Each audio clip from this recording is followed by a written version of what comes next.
Կոյուղին մի անգամ երևի մի 2 տարի առաջ փորձեցին վերանորոգեն, որ գնա մինչև նախշին կոյուղակայան, բայց էլ երևի հաշվարկները սխալ արեցին թեկության, նորից խցանվել է։ Այդ նույն պատճառով արդեն նորից այդ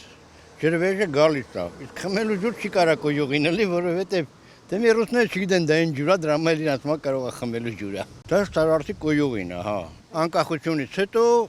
մաքրման կայանը սեփականաշնորհվել է ու չի գործի, թալանվել է ուղղակի։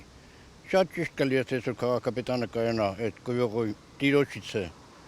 Հետ վերցնի կոյուղ, բանը, մաքրման կայանը ու նորից վերանորոգեն, որ մաքուր գետ ունենանք։